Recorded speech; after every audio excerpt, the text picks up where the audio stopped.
Harry Gration, and I'm celebrating tonight because Bradford is on the shortlist for the City of Culture. And what better way to celebrate than to talk about the future of the city with a very distinguished panel, but also look at the backdrop that we've got. The sun is out, the sky is blue. There's only one thing wrong. It's -2 out there at the moment. But we're going to be discussing something that's very important, because the idea of this came from this book.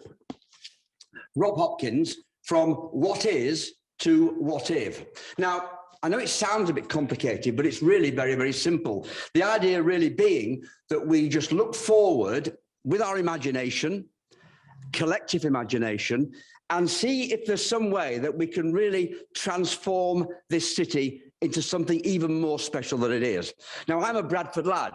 I was born in Southfield Lane. I lived in Kingsdale Crescent, a little time in Little Horton Lane, and mainly in Toller Lane. And the school I went to was St Philip's in Girlington. So I'm passionate about this city and how it looks in the future. And our panelists tonight are going to be having a look at this in some detail. Let me kick off straight away by saying this.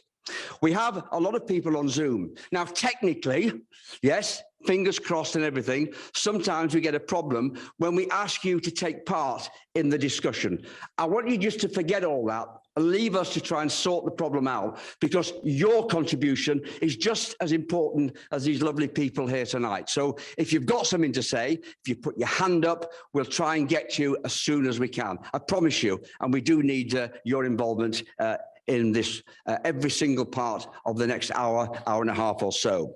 So let's kick off, if we may, with the Vice-Chancellor of the University of Bradford. I love this university because it's all inclusive as far as I'm concerned. It's not just for students, it's for the whole city, and therefore has a very, very significant role as we look to the future of Bradford as it develops as well. So can we please welcome our first guest, Professor Shirley Congdon, Vice-Chancellor of the University of Bradford. Shirley, it's all yours. Thank you, Harry. And talking about inclusion, I'm going to talk for 5 minutes about creating a future based on a vision. The vision is a world of opportunity where people want to and can make a difference. And we want to be known as the place to make that difference.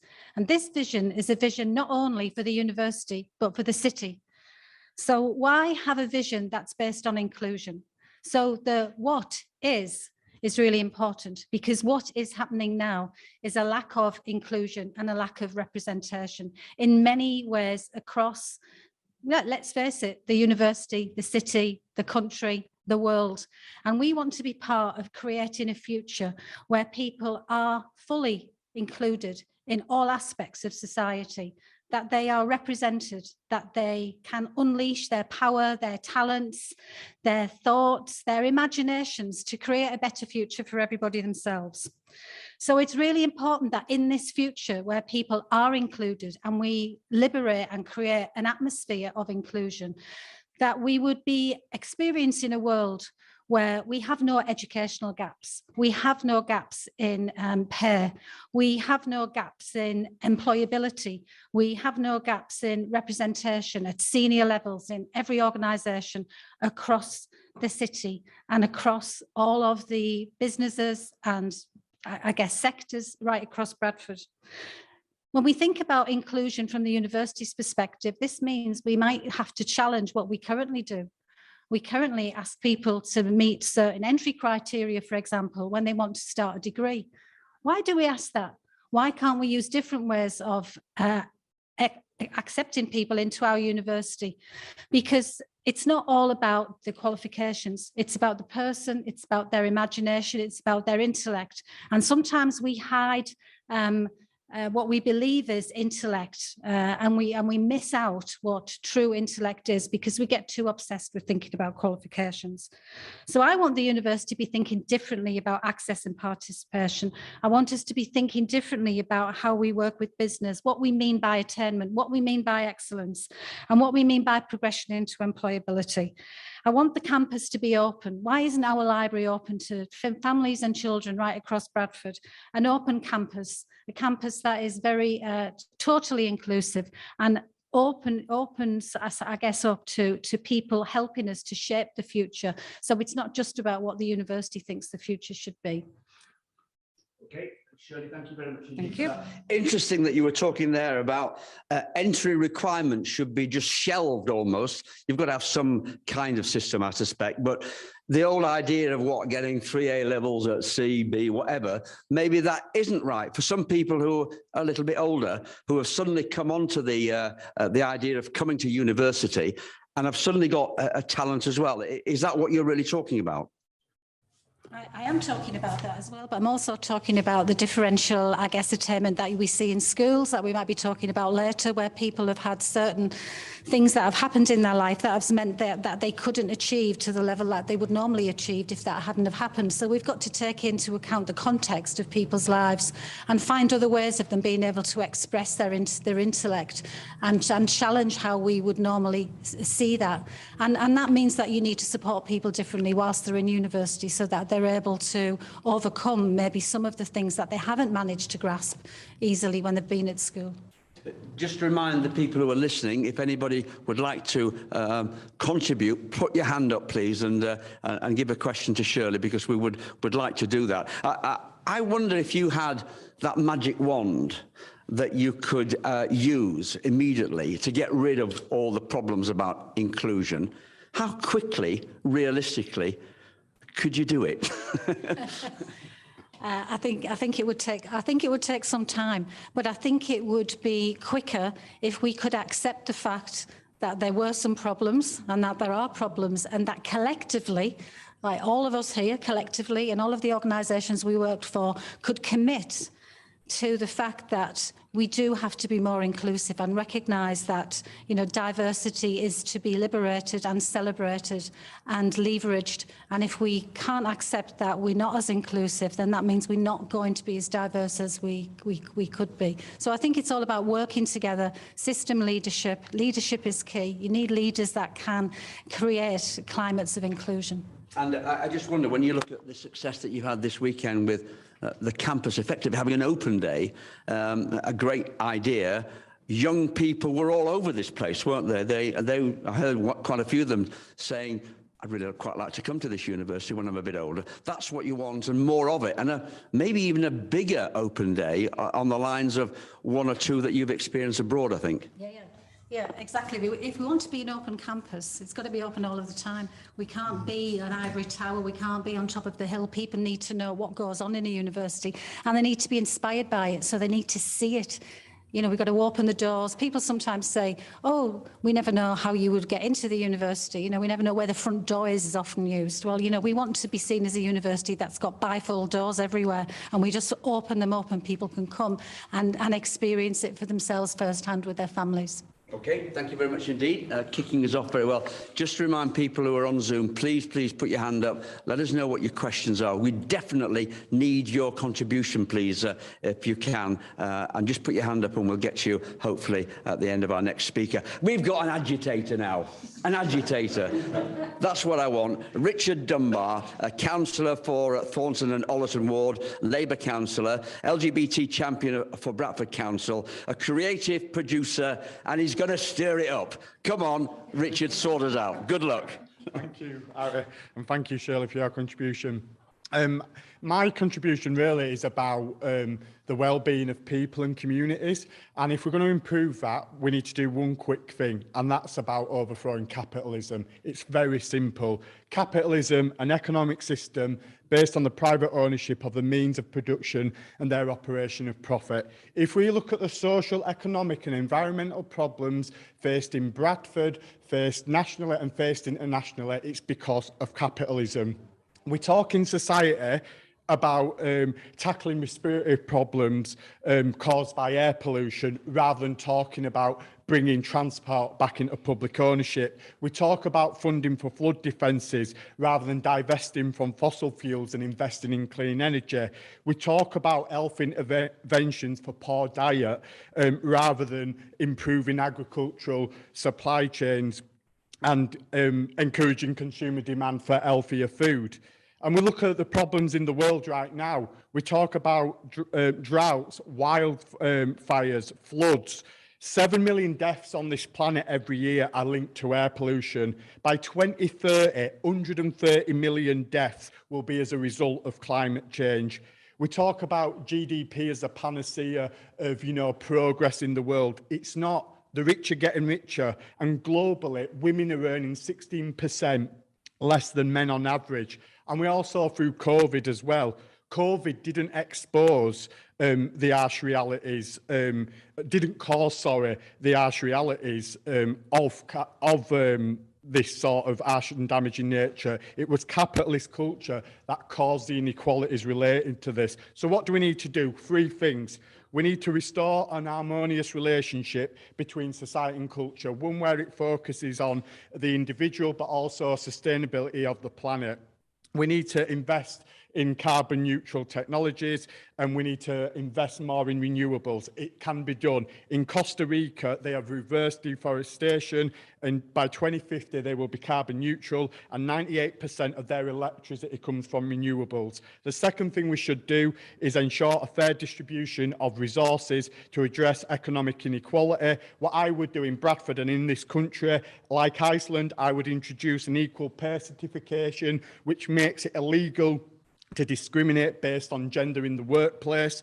The third thing we need to do is support healthy and resilient individuals and communities, and that is by giving more opportunity for connection, bringing people together, bringing housing. In Bradford, we've got privately owned housing associations. I would bring the lot back into public ownership, into the council. I would invest more money and resources into independent businesses like this one. I would bring transport back into public ownership, because that creates jobs, it creates stability, and it creates confidence in communities. And one thing what sets Bradford apart, we're already at the precipice of something special, is our investment and commitment to culture.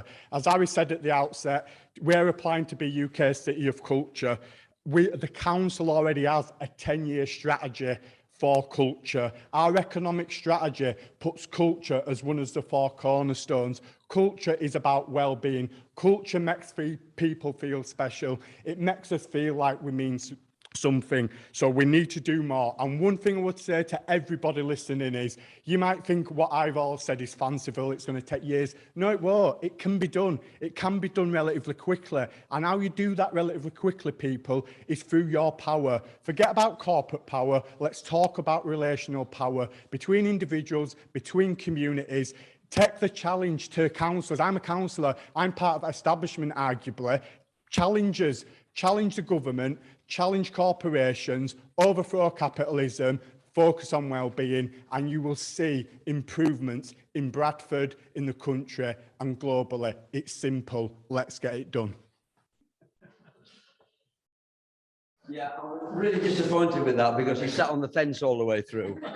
We can probably get a bit more passion from some of our more speakers. I suspect we've got quite a bit of reaction to that coming our way, and we'll try and put those in the discussion a little later on. We've got one very interesting question that I would just like to put to Shirley, someone about the library idea. It's from one of our attendees anonymously. Lovely idea about getting the whole of Bradford to go and the children, but how quickly could you do that? Let me just get my microphone. Beg your pardon. How quickly could you actually do that? So I think we could start very quickly if we decided that perhaps on a Saturday or a Sunday, we'd start opening it up to some young people, and they could come with their parents, and we could start off with a children's library. Then I think we could build up a model and gradually build it up, but we could start quickly with some children's opening up. Richard, just concentrate at this stage. We'll be discussing it more a bit later on. One thing that you think could genuinely happen very quickly. I do think we could think about bringing housing back into public ownership, and that could be done if the council, the relevant agencies got together. That is not impossible. How would that help? That would help because we would be able to ensure properties are fixed more quickly and more efficiently. It would also mean we can invest more into better quality standard of housing. It'd be more sustainable and people would feel more secure. Okay, we have a question, I think. Is that right? We do, Harry. I'm going to voice it on behalf of Marcus. Richard, how do you think the opportunities that come from creativity and culture can help our community's well-being? I think that's a great question, Marcus. And I think how it helps communities' well-being is because if you're involved in culture and creativity, that's letting you use your imagination. That's letting you think differently. That's letting you think like you've never thought before. And it also is about mental health and well-being. So if you're allowed to be creative, you're allowed to feel supported. You're allowed to go out there. And I think that's what it's about. It's about being able to be connected to other people as well. And we shouldn't underestimate it, because actually in a place where we have got high levels of child poverty, getting City of Culture, investing into cultural activities, that means the well-being of the place will go up. It means there'll be more jobs. It'll also mean that people's and communities' individual confidence raises, and you can't underestimate the power of that. Okay, well, Richard rattled a few cages there, so please get back to us. Put your hands up. We'll have a few questions for you a bit later. I'm going to have a lie down, Richard. You deserve it after that.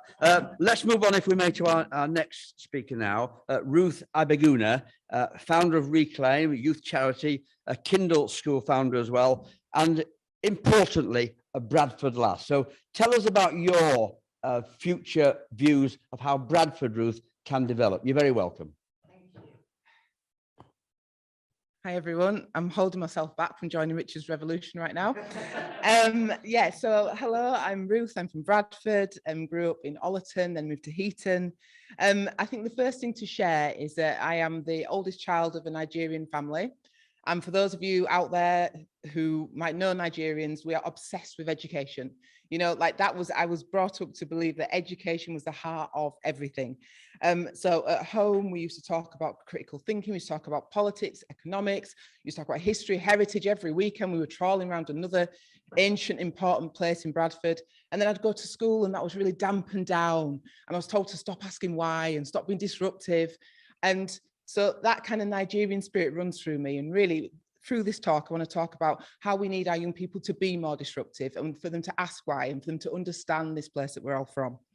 So I went on to become a teacher, obviously.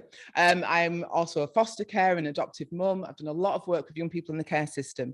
And in 2014, there was a Children's Society report that was published that said that English children were among the unhappiest in the world. And I remember like reading it and just going, oh my goodness, this is like a seismic moment. You know, the country's going to do something very differently. It's going to recognize that we're not really supporting our young people. Their mental health is going through, it's just in crisis. And then the next day we all just got on with things. Nothing changed. It's like, mental health crisis, what? For me, that is not good enough at all. So for me, when I was asked about this point, I thought, what could Bradford do differently in terms of its young people and its education? And the first thing we could do is have the power of belief, that actually not just about the levels, A to C or 1 to 9, but are our kids thriving? Are they happy? Are they hopeful? Are they healthy? How's their mental health? How often do we check in and really ask that question? And, growing up here in the 80s and 90s, I remember how I felt as a Bradford young person when every single year those league tables came out and Bradford was at the bottom of educational league tables.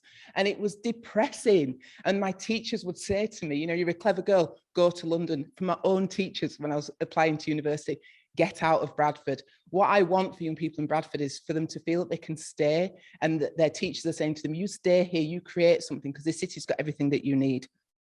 In order for young people to have that confidence, we've got to have the confidence in Bradford when we talk about Bradford.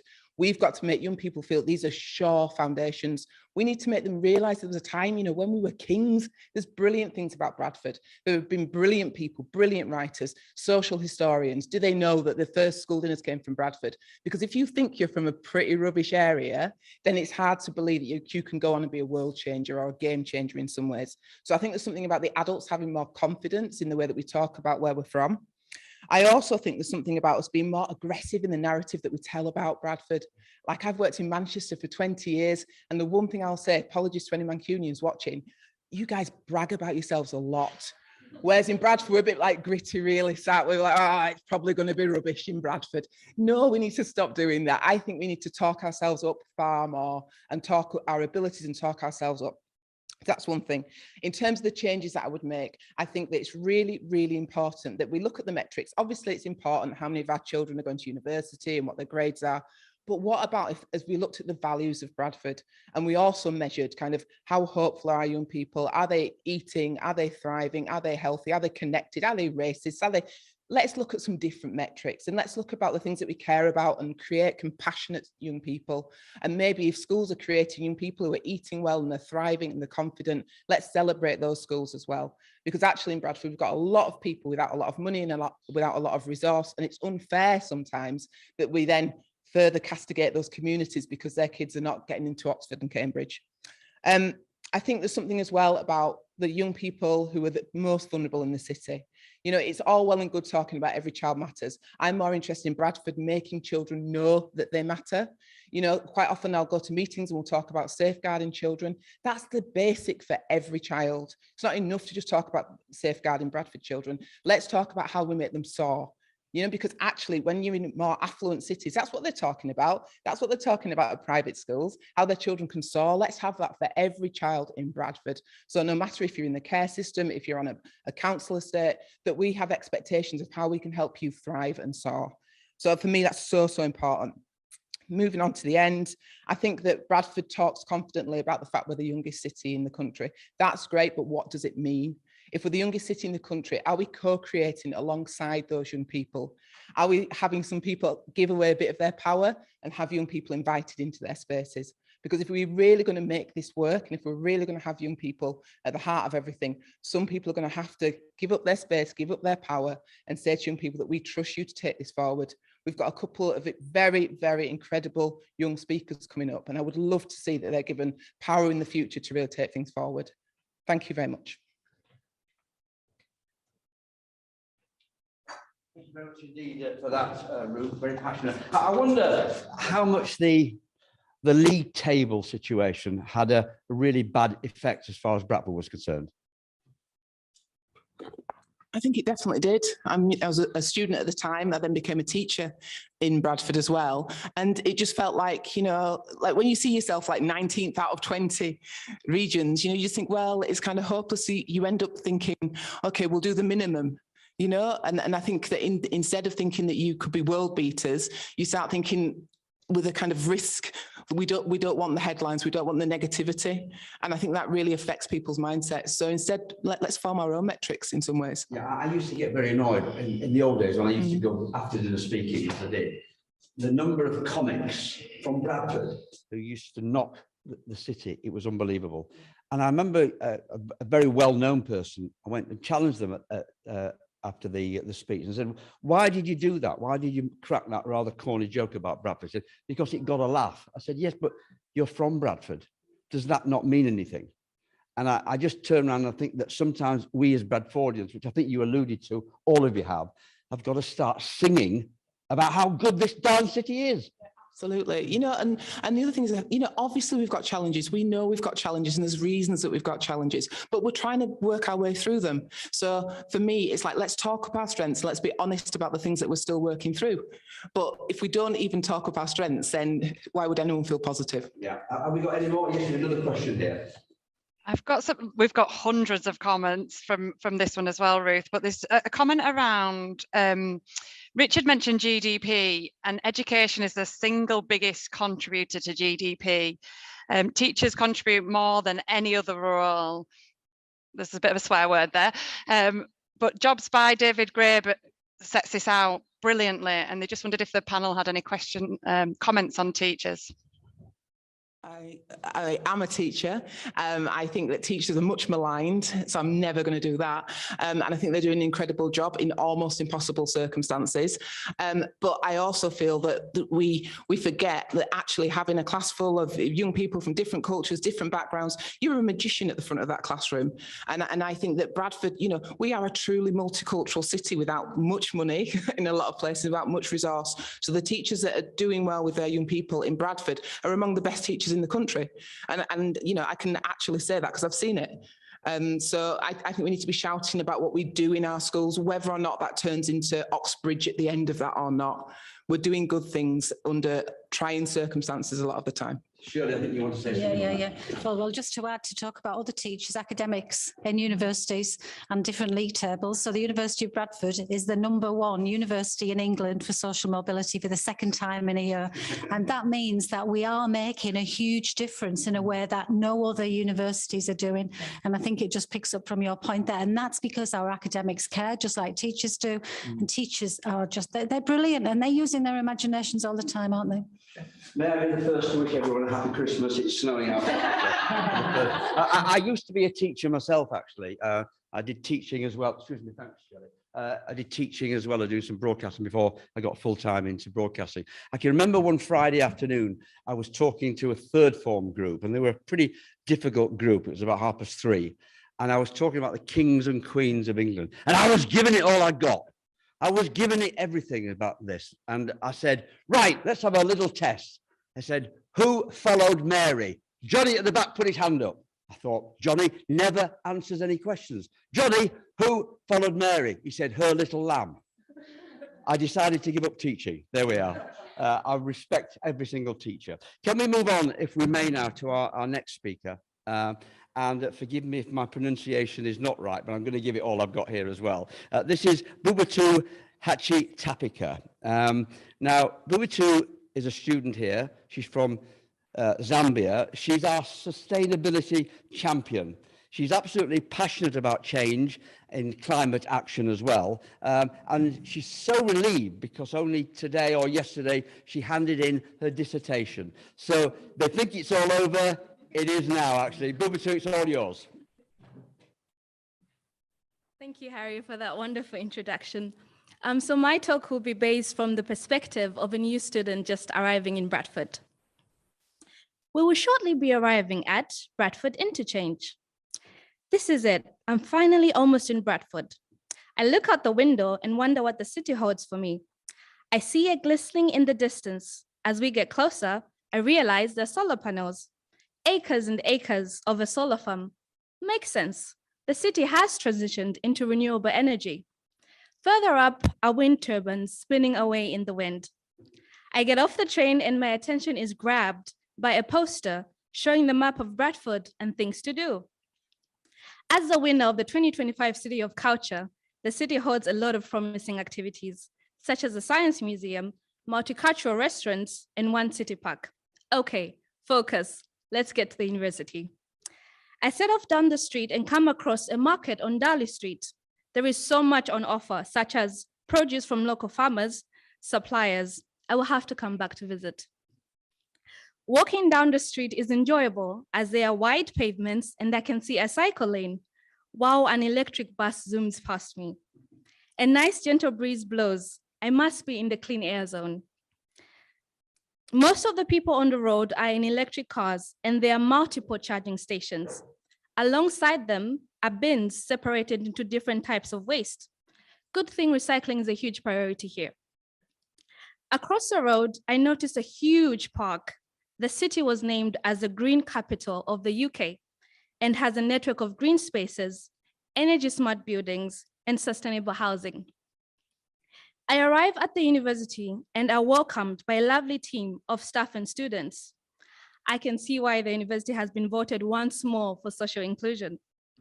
My mind flashes back to an article I read about Bradford being one of the best in the UK in terms of social inclusion, and the university's pioneering programs in equality and diversity. The campus is filled with green spaces, a garden on the roof, and a bicycle station where students can access bicycles for use. Great, transport is sorted. Once more, the roof sparkles with solar panels. The website did say the university is carbon neutral and uses rainwater too. I head over to the shop to grab something to eat. The menu has meals from locally sourced in-season products, lots of healthy and vegan options. I notice a poster advertising internships in the sustainability department and a module on sustainability that all students take as part of induction, led by the world-famous Peace Studies and International Development Department. Clearly, sustainability is a priority here. I wonder what else there is to discover. Thank you. So it just goes to show. Only professional, I don't know. Just goes to show, Richard, there's nothing wrong with transport at the moment. So you don't need. What's the one thing, would you say, that you've noticed that is something that we can look to the future and really build on? Thank you. I would say that one thing that is very practical that we can look to is the aspect of social inclusion and diversity. And this is something that I have personally experienced being a student, in that you feel that you are a part of the university and they try their best to try and include everyone. And I believe this has to go past the university into the community. How do we get people from different cultures, people from different countries? How do we get everyone on the same page and working towards the same goal? Also, in terms of climate change, I believe transport is something that we can work on. People can take small steps in deciding to take the bus one day or deciding to take the train. If we talk about food as well, there's a lot of options that people can use for food that is sourced locally, and just try and do a small action, because in the end, every little helps and we just have to do what we can do. Does that really have a big impact about food, particularly what we're about to go through now, and gas and energy and all that kind of thing? Can we do something about it? Do you think that would help us all? Yes, I would say one of the things is to use produce that is produced locally, because that reduces the transport that is taken into the food traveling to get to your plate. Another thing that we can tackle is avoiding food waste and trying to use as much as we can in one meal without having to waste a lot of food. And also just making different meals from different ingredients and using locally sourced products, and supporting a lot of initiatives like fair trade, which supports farmers in other parts of the country and in other parts of the world as well. So there's lots of different things out there that you can try, and you just have to find one thing that works for you and go for it. You can't be going back to Zambia. You've got to stay here with all these ideas. That's good. Anything that we can add on that for questions at the moment, or shall we just move on? Just having a quick look. There's just wonderful support of Babuta's future. Everyone wants a garden roof at the university. Everyone wants the transport in the city. There's loads of comments. I'll bring them in a little later. Would like some live comments if we can. Please don't be frightened. We'd love to hear a voice pop up and give us a question. We've got so many that I know we've got an awful lot, probably more than we can actually cope with, but we'll try our very, very best to get to you. Let's move on now, if we may, to our next speaker. Maybe you could just pass the microphone on and you can keep hold of that for questions afterwards. Cameron Maroof, Assistant Professor in Supply Chain Analytics. You'll have to describe that to me, because it sounds really exciting, does that one? Sustainable, resilient and traceable food systems for Bradford. It's just to do with artificial intelligence, data technology, something that the University of Bradford, of course, is well and truly involved in, and could probably call itself a bit of a leader. So tell us how we can use that and change the future of Bradford. Cameron, it's all yours. Thanks, Harry.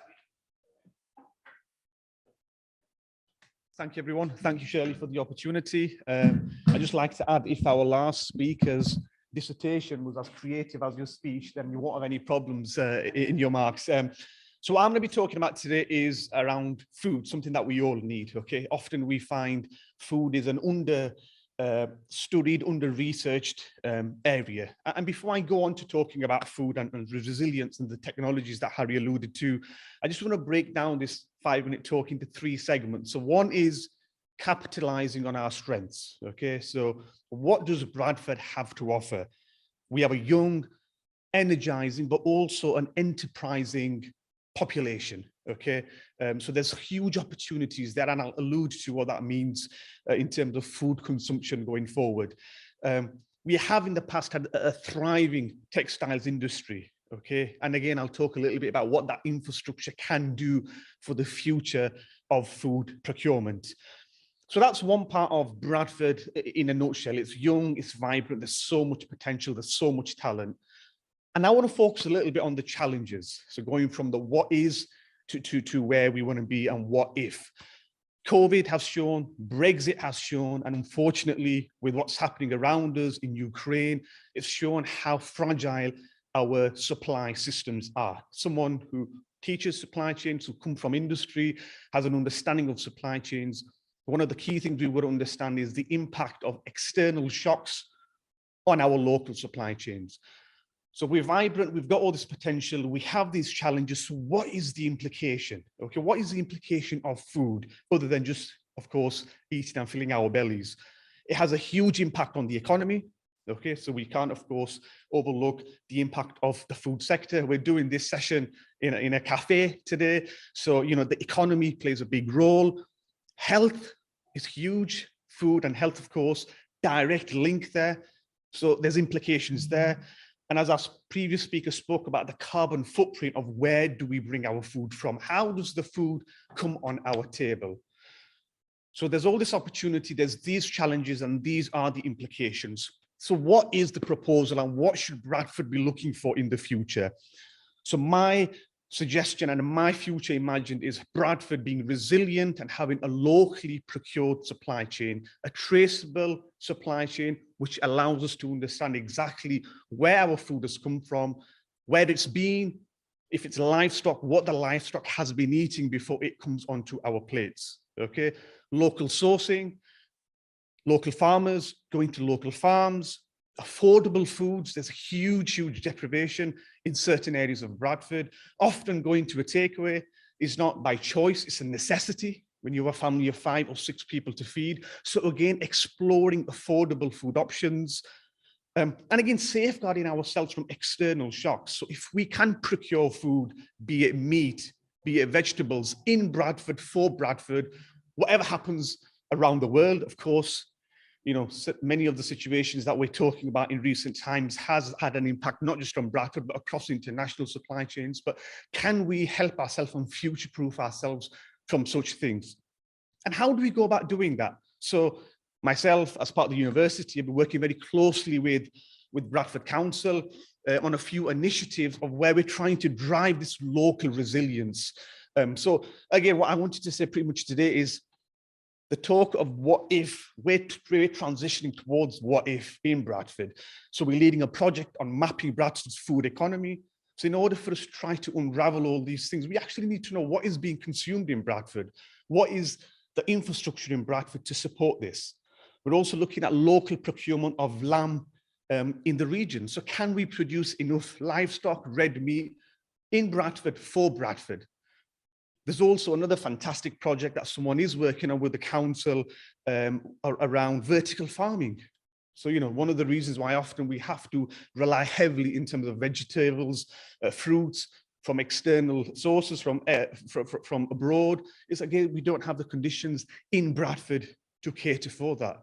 But again, my point I made earlier, we once had a thriving textiles industry. We now have a lot of mills just sat redundant in and around the region. We could convert them into vertical farms, hydroponics. You know, there's so much innovation and the technology can help us play a role in that. Alluding to some of the technologies, you know, using artificial intelligence, technology for good. Yes, you know, the speaker before us spoke about how corporates are really, you know, playing a big role when it comes to driving those changes, and again, it having an adverse impact on the society. But those same technologies can be used for good, whether it's using technology to trace where the food is coming from. Predictions, you know, we refer to them as black swan situations, low probability, high impact situations, whereby we could predict what the likelihood would be of external events. So that's where we're transitioning. Bradford is well on the way towards going there. Again, the technology will play its part. It always does. But what we need is for people to be on board. There's a need for people to understand this from a consumption point of view. Organizations need to come on board. So again, it's about bringing people together. It's not just one entity or one anchor institution's responsibility. If Bradford is to transition there, all the players, local producers, the farmers, the retailers, the local butchers, all of us have to come together. Then we bring in the technology to really understand how we could leverage and help bring about a local supply chain. And again, what we're doing at the university in conjunction with the council is that what if is what we're working towards. Thank you all, and looking forward to some questions. Thank you very much, Cameron.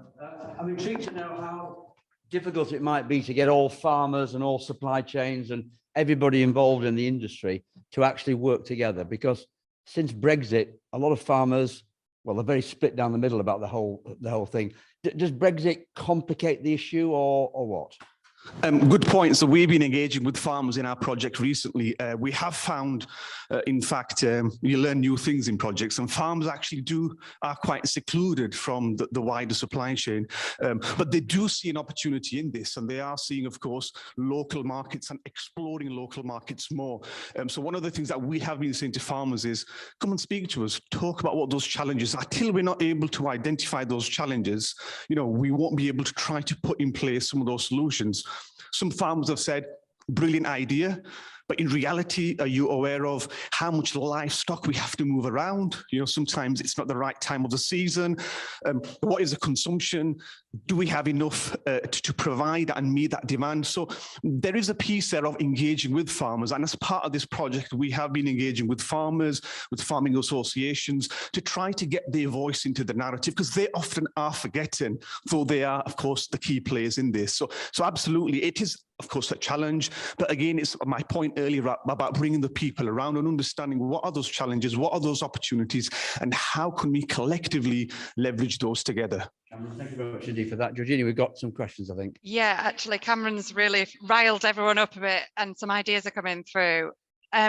Is there an opportunity for a city farm or more allotment spaces? So people are suggesting things like drum and mills, which have been burnt down. Could they be changed into areas that could be used for allotment and food production? Yeah, and this is part of this project that we are working on. So it's a feasibility project to see what the likelihood is. How can we explore this further? And one of the things we are looking at is if we can bring together, be it allotments, be it mills, and convert them into farms, so vertical farms. The concept is, we're not relying on the soil. If you go back to my point that I made in the challenges, a lot of the modern day agricultural practices has a huge impact on the environment by exposing soil exposing carbon from the soil into the environment. So what we can look at is some of these more innovative solar-powered approaches, whereby we're utilizing farms, redundant farms, and we're vertically stacking and creating our own vegetables around the year. Often you'd find, of course, vegetation and certain produce is seasonal, but you have the capacity to really increase by 3 to 10 times of our produce. And again, this links back to some of the challenges that we face. By 2050, in fact, it's suggested or estimated that the population will reach around 10 billion people. So we're already... Not in Bradford, but there'll be some housing issues for sure. So pretty much what the point we're trying to make here is we're already struggling. How are we going to cope in the next 20, 30 years? So these innovative solutions are there at our disposal, but we need the creativity and for the right people to have the same mindset. It goes back to the point you made earlier about not caring about our pockets. We don't have a planet B, as they say. So it's about trying to really understand what our implications are and being creative in our disposition. Okay, I think we've got some more reaction, Georgie. Again, we're looking for a real voice. Please, please, please. Yeah, so this comes from Christian. He says, I think exploring local markets is brilliant, but how do we make it affordable for local people? Am I wrong in thinking locally grown food will always be more expensive? Even if we do make these big changes, vertical farming, etc., it needs a countrywide change and policy change to make it affordable. And there's lots of comments about social mobility and sustainability coming together and bringing in the angle of social deprivation in Bradford. So if the panel could comment on that. Not just you, anybody else would like to chip in, please put your hand up. Thank you. Just to quickly add to that, so thanks, Christian, for that. And absolutely, the point is quite relevant in terms of the assumption is procuring locally means higher costs. But one of the things we would understand is once we're able to scale, then the costs will eventually come down. So the whole idea here is not just working in silos. If we are working collectively, by that I mean policy, by that I mean the local producers, by that I mean anchor institutions, if we're able to align and work on a wider scale, then eventually we're able to bring those costs down. So again, a key point here is it's again that step in the right direction. Till somebody doesn't initiate that, till somebody doesn't take that first step, we wouldn't really know what it might look like. The best we can do is forecast and predict. And that's the journey that we want to take Bradford on. And in fact, we're already on that journey with some of the projects that we're working on. Okay, some more reaction, Richard. Yeah, just a point on the sort of local versus the national sort of reaction. That is a very valid point. But what I would say is you look at Bradford's radical history in terms of influencing change. You know, it was a place, it was a Bradford MP that introduced, you know, free school meals. It was a disenfranchised and badly treated, primarily women workers in Manningham Mills who took a stand against those unscrupulous mill owner bosses and said we've had enough, and that has resulted in improved trade union rights because of women who said we are not taking it anymore. So absolutely take the point there needs national change, but it goes back to my earlier point of people power, collectivism, people getting together. People in Bradford can influence national change, so let's, you know, stick to that as well. Sure. Yeah, just the point about social mobility and sustainability within this context. I think what we need to just keep going back to is that to achieve social mobility, you need really good education, as Ruth was saying, and the right type of education and the confidence. You need progression to higher education, but you need good quality jobs. And if we can innovate and we can experiment and we can do research and we can translate that research and that innovation into better jobs, we'll be able to then get the inward investment that we need to continue to keep that investment going.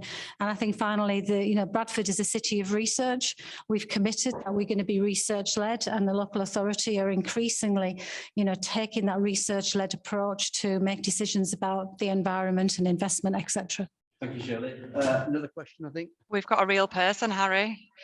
Craig Burton, if you'd like to unmute yourself and the panel will be able to hear you. I think am I unmuted? Can you hear me? Can you hear me? Can you hear me? Oh no. We can hear you. No? Yeah, right, okay. Hello everybody. I thought I'd have a real person. I'm really proud to chair Bradford District Community Foundation, and we've been working in Bradford tirelessly now for several years. Food poverty is a really complicated subject around how do we get people out of food poverty and the reliance on food banks. I learned yesterday that we've got over 1,200 social groups in Bradford, which I was astounded. And I'm not sure that's a good thing or a bad thing, and should we be getting rid of, but what do we do about food poverty? What do we do about getting people out of that that abyss of seeing tomorrow around feeding themselves and the family? What do we do? Who do we shout at? Thanks for that. If you were here, I would buy you a piece of the wonderful cakes that are on offer here at Cake-Ole, or somebody called it Cake-Ole, which I think is very good. Would anybody like to comment on that? Yeah, happy to comment on that. Thank you. Thank you, Craig, first of all, for voicing your opinions, and it shows that we do have people online, and Georgina's not just making it up. So brilliant there. You're quite right, Craig. It's a challenge, and I think the point you've made about all the different groups working in and around the region, you can look at it both ways, can't you? Either there's a need for that, so there's of course some challenges there, but equally there's something that's being done. I think from a broader perspective, there's absolutely need for collaboration. I think often there's some absolutely fantastic things being done, but in silos. So one is we're not doubling up the effort, so we're working together collectively. In terms of course, the food poverty side of things and the deprivation that we have, it goes back to Shirley's point about investment into the district. It's about, again, bringing us up and bringing and levelling up. We hear a lot about levelling up, but what's the actual implications of that? How can we level up when the resource isn't there? How do we level up when that support is not there?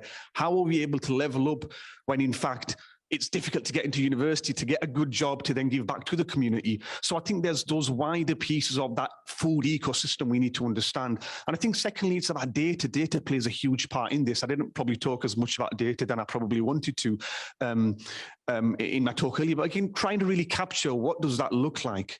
You know, I mean, I was at an event a few years ago and I was really shocked to hear that within one location of Bradford, within one postal code, the life expectancy was, I think there's 15 years difference in that. And it was, 15, and it was just so shocking to hear.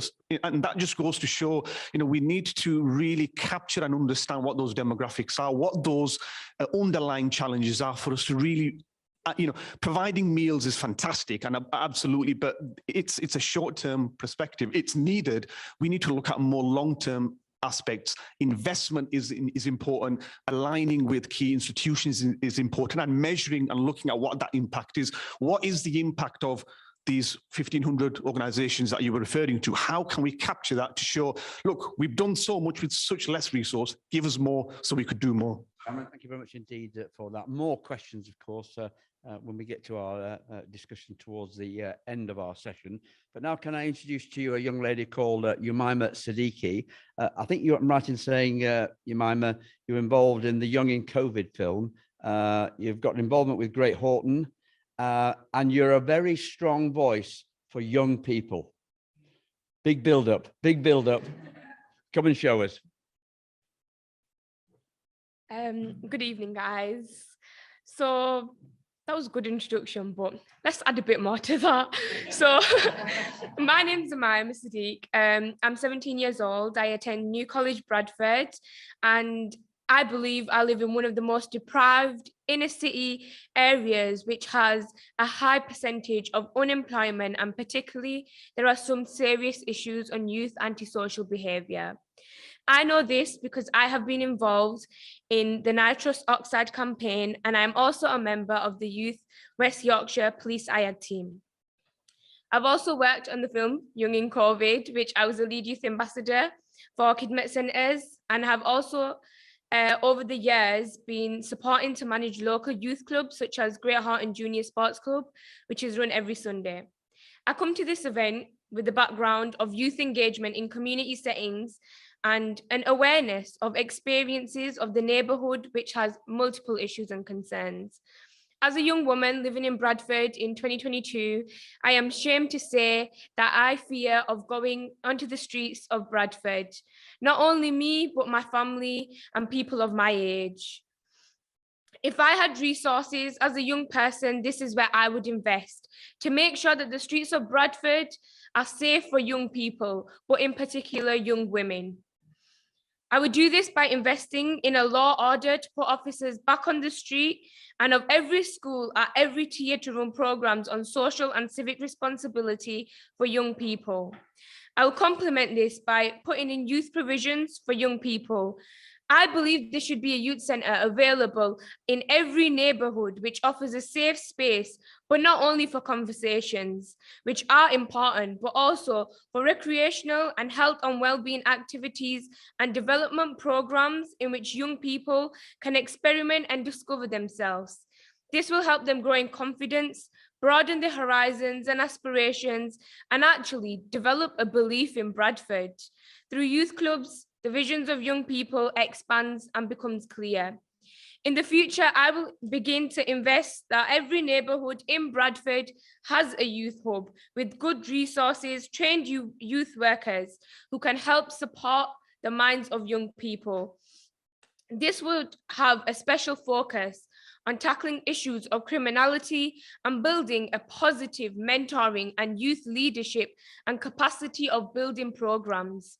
Bradford is one of the youngest cities in the UK, and it will remain so in the future. Therefore, I believe it is important to have a say in how this city moves forward.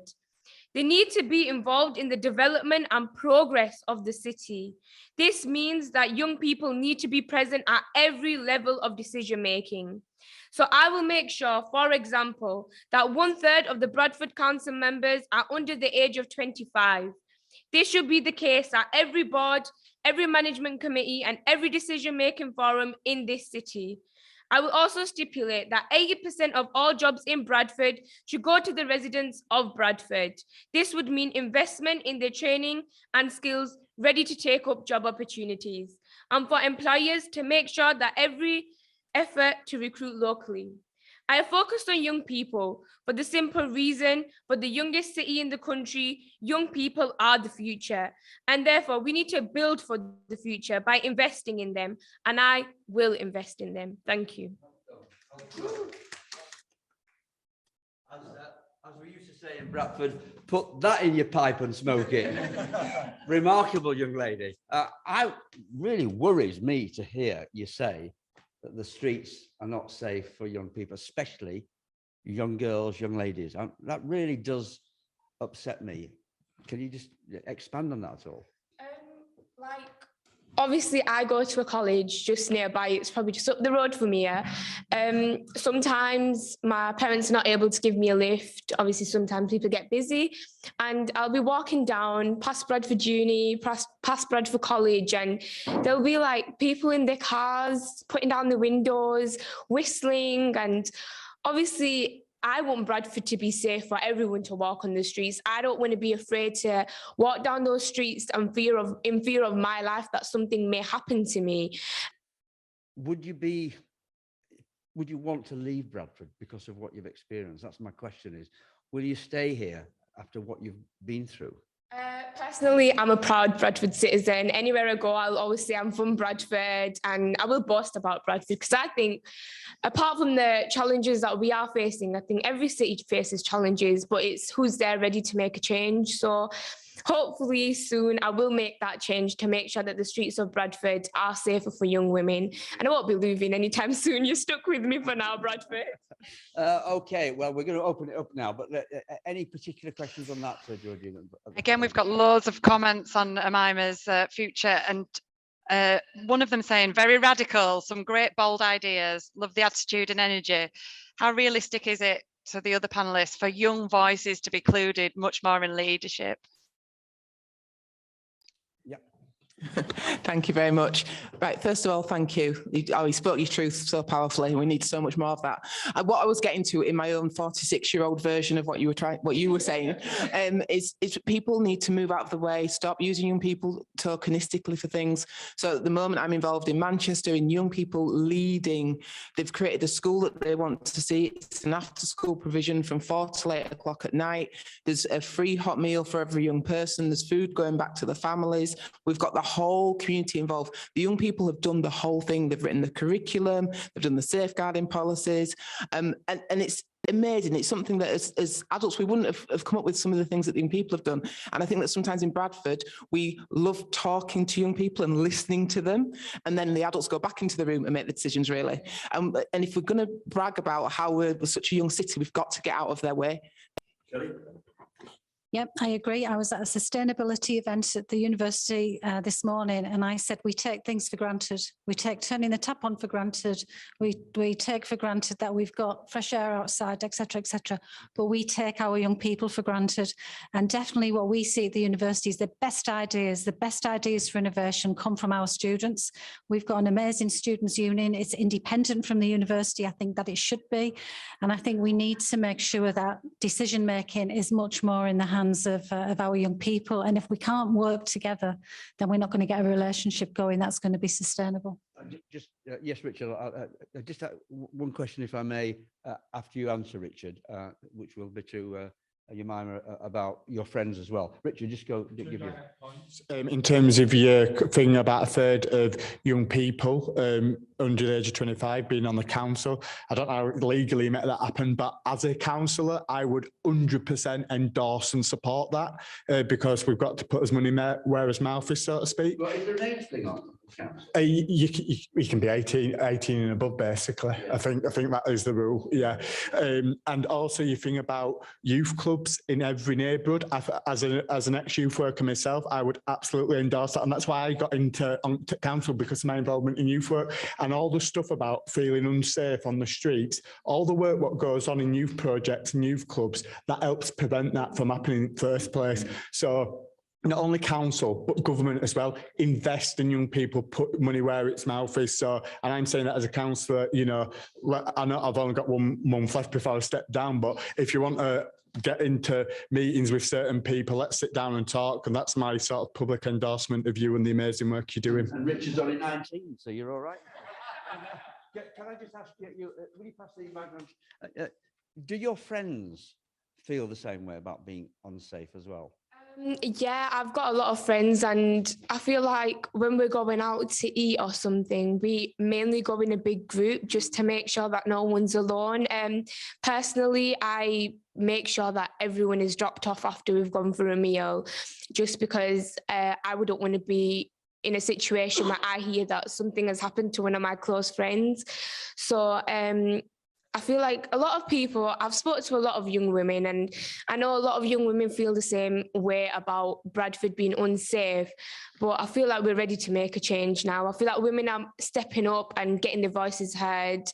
So I feel like there will be a change. Thank you for that. Okay, let's have some more questions, Georgine, if we have them, please. I'm sure we've got loads.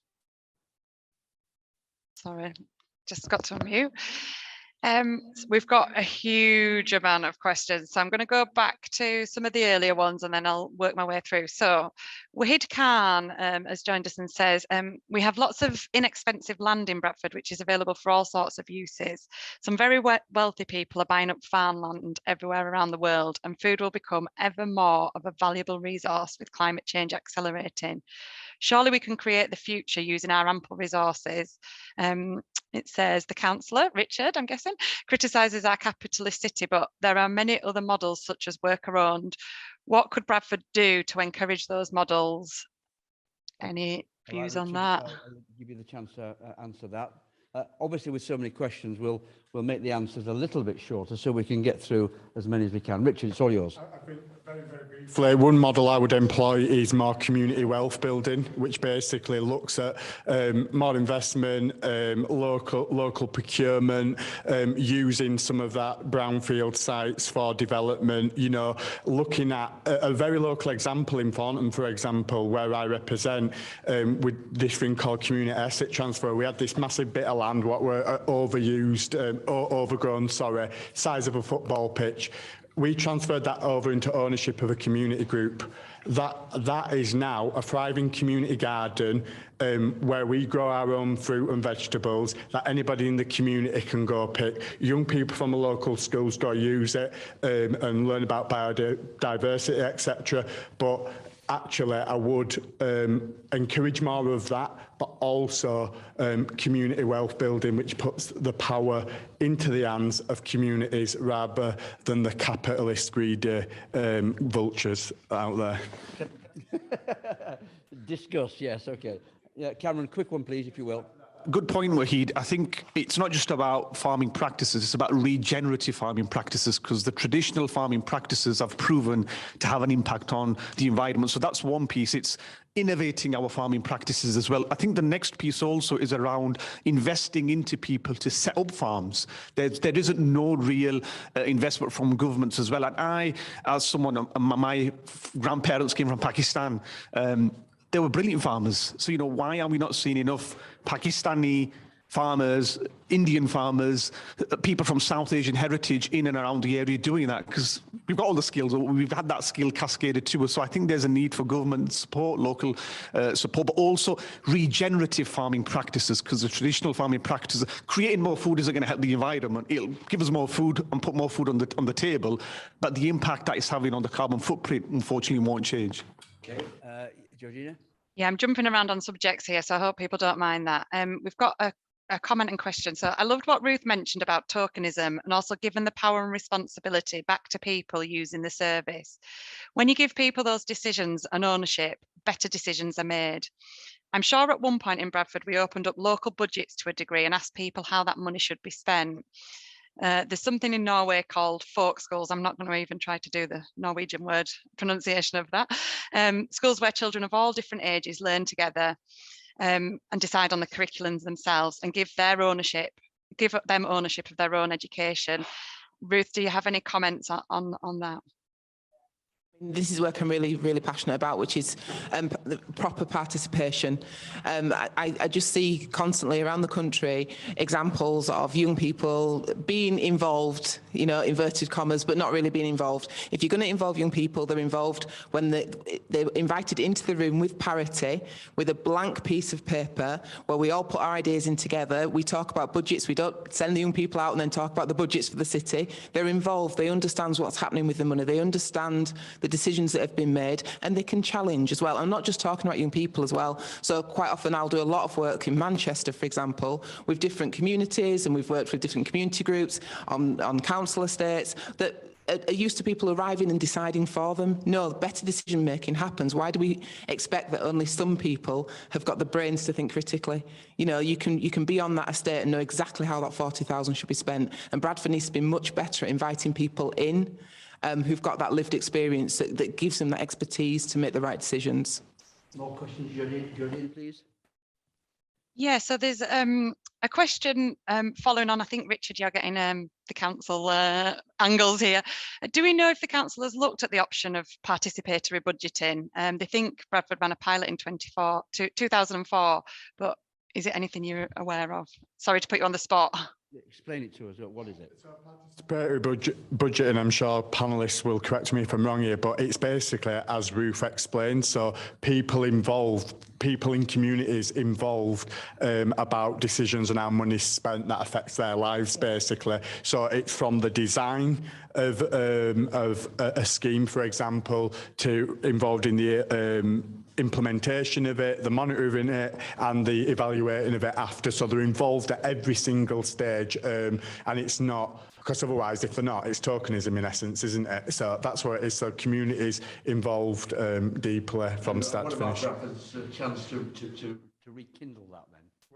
Absolutely support that. I'm probably going to get called into leader's office actually now. But what I would say, if I'd say it anyway and she knows I would say, but basically the key point is, and to be fair, I think we are open to those ideas and we need to be. So again, that's something else I've got to go away and take, and I would absolutely support that because I've used it as a youth worker. We did have hundreds of thousands of pounds called Youth Opportunity Fund, where we as young people, we sat down and we was in the room at the start and we were deciding where the money were going on youth project, on health projects, you know, on transport projects. We made those decisions. Actually, it was not hundreds of thousands, it were millions of pounds from what I remember, actually, and should have had it under a Labour government as well.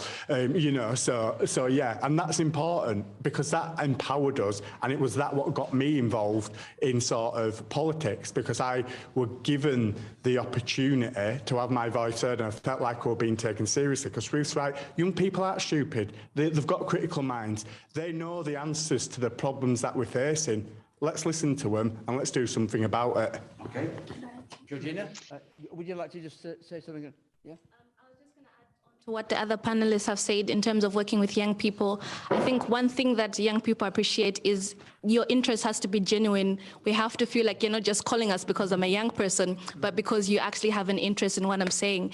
And also the other thing is consistency, I think, in engaging with young people, because if you have one big project, maybe for 1 month, and then what happens after that?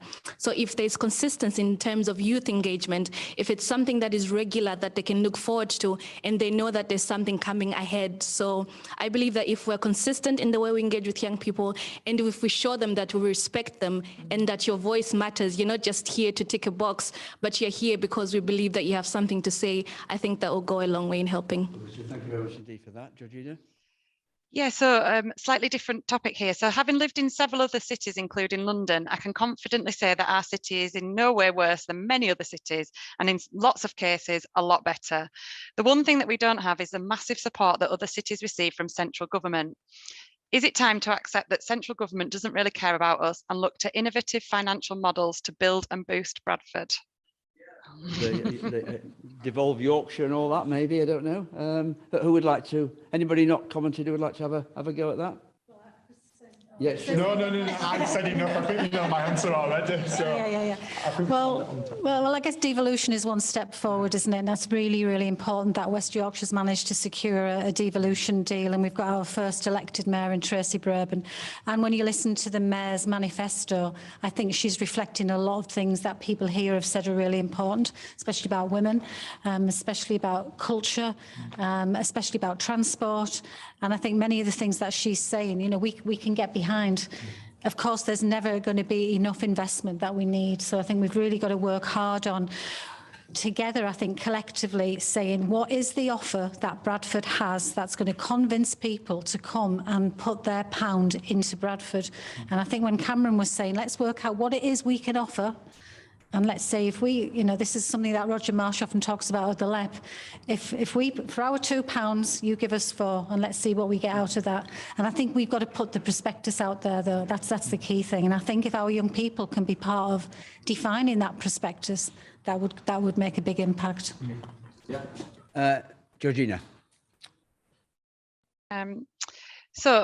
Traditionally, creativity and innovation, such as occurred during the Renaissance, arise in places where there is diversity of thought and barriers to accessing knowledge are reduced. How can the university and the City of Bradford act as a candle to inspire innovation and creativity? Yeah, I think that's Shirley, you. Yeah, well, I think how we do that is by being creative ourselves. So when we design our programs, the things we want to research, you know, we can't be designing traditional academic degrees that put people in a classroom and sit and they get lectured at. Cameron doesn't sit and lecture at people, by the way. He engages people, he stimulates thought. So it needs to be very, very designed differently. And we've got to continually be thinking about how do young people want to consume the content that we know they need to understand and apply it in their everyday lives and the jobs that they've got. So we've got to have a way that is inclusive, it's inspiring. And that means we've got to pay a lot of attention to how we support our academics to deliver differently. And we've also got to not be scared of having the debates and the challenge. So we've got to do something about the power differential that still exists between academics and students. I agree, and I also think there's something about Bradford playing to its strengths. I was working with some girls in the Welsh Valleys a few years ago, and we were talking about Bradford, and I was talking about my upbringing, and they were saying to me they were really asking a lot of questions about the multiculturalism of Bradford. That's all they knew about Bradford, but they were just like, wow, you know, because for them there was fear when new people were coming in, and they were going, how do you do it in Bradford? How do we, like, you've got friends who are Asian, your friends who are white, and friends. It was blowing their minds, really. And I think we need to look at the things that we do that you know that might be seen as negative elsewhere, and actually to flip that and be like, no, we are a young city living confidently and really living multiculturally, which means that sometimes there's challenges and barriers and all those things, and we're working our way through them and finding a way forward. And with a country that's, you know, we've got Brexit and all these things, we should be like trailing the blaze for other people to look at how it can be done. And yes, you know, we find honest ways of working through things. But I just thought it was really interesting having another city look at us and go, oh, you're doing something good there and interesting, and can you help us, because we're terrified of that. I just wonder, Jemima, as a go for more questions in a moment. If you pass the microphone to Jemima, do you feel, from what you've heard tonight, positive about the future of this city that you clearly love very much? Yeah, I feel that I think everyone here sat here is ready to make a change, and I feel like I've met people who are ready to make a change like I am, and I feel like we're just waiting for people to be on our side, like the high leaders to be on our side, and for the government to back us to make this change. Like I said, I feel that the youth need to be involved in management meetings to make sure that what we want, we get. Have you thought about Parliament? I have had that thrown at me. They do want me to stand up, but I'm only 17 yet. Maybe when I'm a bit older. Yeah, okay. Georgina, any more? Yeah, first of all, people are just saying, bang on, Jemima. Yes, you've got it exactly right. So we've got some very different questions here. So I'll go to one about, so we know Bradford is the youngest city in the UK. How can Bradford be a great place to grow old? We'll be older, whether we like it or not. What can we do now to be age inclusive? So if there was any comments on Anybody that. like to comment about that? Shirley, kick off. Well, I reckon if we get it right for young people, they'll all follow through, because this is all about listening to what people's views are, what their perceptions are of the city. And if we've got an inclusive approach to youth, we should have an inclusive approach, should follow through to old people as well. I think having the belief that we need to be evidence informed, and we've got a massive research effort going on in looking at ageing, dementia, etc. So we understand. We just need to continue to be able to do that and build communities that are safe for everybody. That goes back to what you were saying before about research being fundamental to the future of Bradford, isn't it? We've got a comment on research as well, Harry. Someone saying, Maz saying, I'm really interested in research coming to Bradford, besides the Born in Bradford cohort study. And if anyone wants to comment on what other research is coming and how can Bradfordians get involved or know about things that are happening like that? Yeah. Well, there's actually a plethora of research that's going on in the university and in the Bradford Institute for Health Research as well. And they're looking at patient safety as well as the Born in Bradford study. They're looking at ageing and fragility. We're looking at dementia. And I think in the University of Bradford, we've got an awful lot of research that's going on in certain themes. Cameron might want to say something particularly about his, but there's a theme which is on health. So we're looking at personalised medicine. We're looking at medical devices.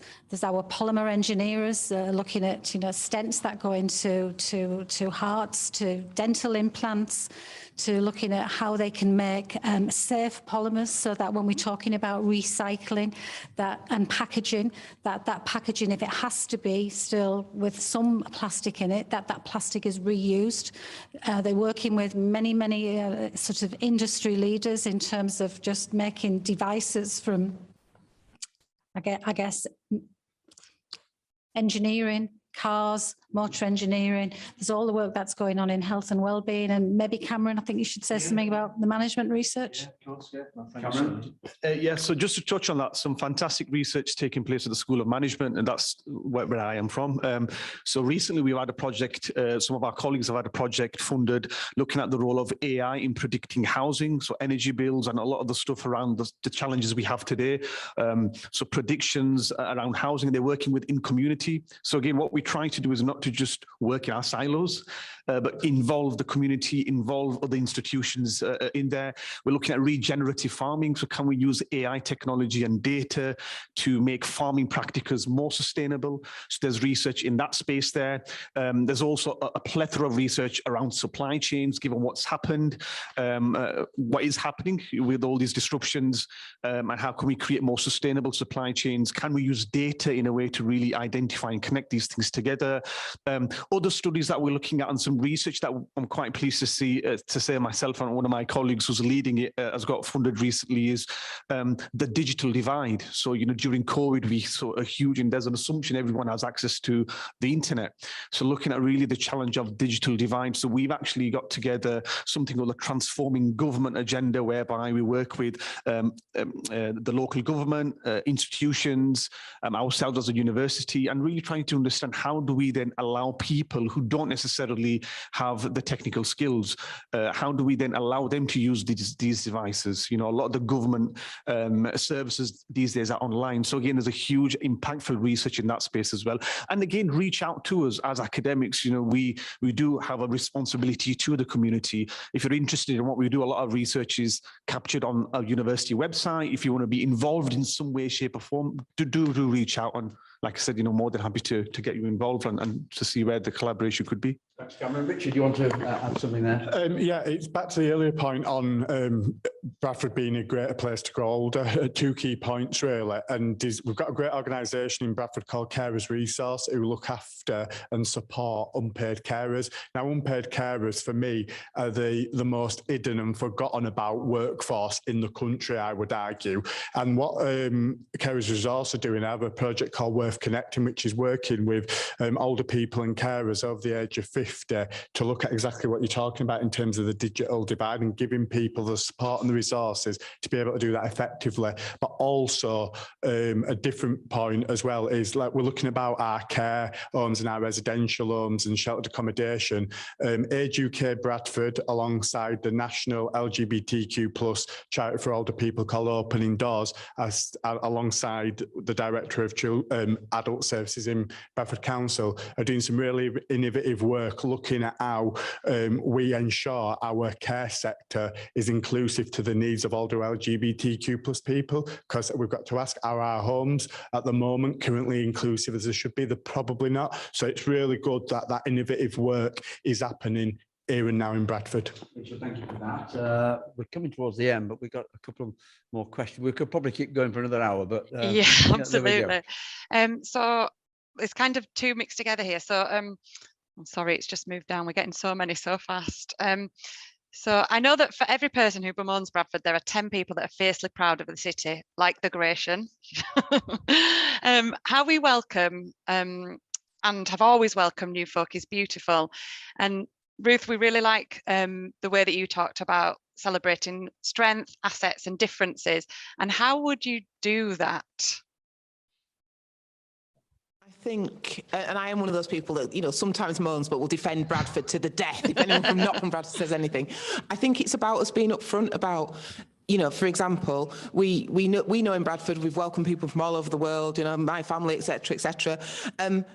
It's not enough to just, you know, tolerate people or accept people. Let's be a city that's like, no, we're kind, you know, we're compassionate, we're curious, we're friendly, we're engaging. And I think it's about us having that as one of our kind of badges of honour. And so, you know, you've got certain cities that, you know, yeah, we're a tech city, we're this, we're that. We can be those things, but let's also be a really kind, inclusive city that says, you know what, you're different, that's brilliant, I want to know more about you, I want to welcome you in. And I think that Bradford, we shouldn't allow others to make us feel bad about the fact that we're diverse. Our diversity is our strength. Let's have it as our superpower. Like literally, like we do it better than anyone else. So let's own that. So that's how I'd do it. Any more, please, Georgina? So another one to Ruth. Have you considered bringing the model you've created in Manchester to Bradford or wider? Yes, I have. So there's school that start open in Manchester in 2 weeks. It's called Rekindle, and that's open 4 till 8 at night in the centre for young people to come have a meal, feel safe. The young people have done everything about it. The next school that opens, which hopefully is going to be in 2 years' time, is Bradford. So I'm so excited because Bradford have said yes. So the next Rekindle school is going to be in Bradford Centre. You're on my board. You are the chair of the board. And it's going to be a place for Bradford young people. And the priority is going to go, first of all, to young people who are in the care system, young people who are care experienced, young people who've got challenges and pressures. They're going to be first in line. It's welcome to everyone, but they are first in line. Really, really exciting, does that, doesn't it? Big time, does that? Because we've only got a few minutes left, I'm going to bring about 4 different comments and questions together. So sorry to people that have put them if I'm not asking exactly what you've put in, but there's lots of questions. So one's about whether the council has considered things like Bradford bonds, so people can invest in Bradford by buying bonds. But then there's also a lot of questions about charity and third sector engagement in Bradford, and also other organisations apart from the university being engaged with research. So I guess it was just a comment really on, you know, how do all these different organisations work together, and what are your views on that? Bond. Bradford Bond. I'll say something and I'll ask other people too. So I think what I know is happening in Bradford is that the system leaders are coming together. We really are working together much more strongly to get a shared understanding of the priorities. So, you know, the Health and Wellbeing Board is the board that looks over, you know, sets the strategy, sets the tone, agrees what the spends are. And actually what's happening now is the system leaders, including myself, including the people from the voluntary sector, the NHS trusts, the police, the fire, all of these leaders are working together to try and make sure that they can replicate the values and the tone that we want to set for for the university, for all of their organisations. So we work together. I don't know whether you want to add to that. I don't know the answer to the question about Bradford bonds. I'm not going to lie to you, but I'll take that away. But It's capitalism. yeah, that's it. That's it. No, around the third sector and the importance they play in creating community. Actually, these I think called the Voluntary Sector Assembly, who do a lot of work coming together in terms of ensuring the priorities of the voluntary sector are fed in to the Bradford Partnership and the Health and Wellbeing Board. That's vitally important. We know thriving voluntary sector helps create community, ensures people in local neighbours and communities get their voices heard. So more power to the voluntary sector, I say. Thank you. Right, we're going to round things off now with one wish for the future. Think about it. You've got 10 seconds to think about it. Thank you to everybody who's given us all the questions. It's been fantastic. It's been really live. I wish some of you have come live, but there we go. With Georgie, you've got a lovely voice, Georgie, and I'm not having a go at you in any shape or form. Okay, one thing that you've heard tonight that you would like to see brought in, one from each of you, please. Would somebody like to start and then pass the microphone around? Yeah. Okay. One wish for Bradford, I think, is going to be more investment in youth provision and to get young people into the management. Thank you. My one wish pretty much would be around sort of the food stuff that I've mentioned, having a locally procured, traceable food system for the future, which the more of the food that we produce has less of an impact on society, whilst we still feed the people that are most vulnerable in society as well. My one wish would be for more people in Bradford to understand sustainability, to think global and act local. Thank you. My one wish for Bradford is first to talk it up publicly, talk it down to each other. My one wish is we announce UK City Culture, more investment into culture and smash capitalism. So my one wish is for us all to work together to act as one, to bring about the best we can for Bradford's future. Okay, thank you very much indeed to all of you, to everybody who's given us all the questions online. Just say thank you to Shirley, to Richard, to Ruth, to Bubba, to Cameron, and to Umaya. Thank you very much indeed for your contribution this evening. I hope you've enjoyed it. Thanks to our technical staff as well, and Georgine for fielding all the questions, and enjoy the rest of your evening. Good night. Thank you. Thanks to Harry. Thank you, Harry.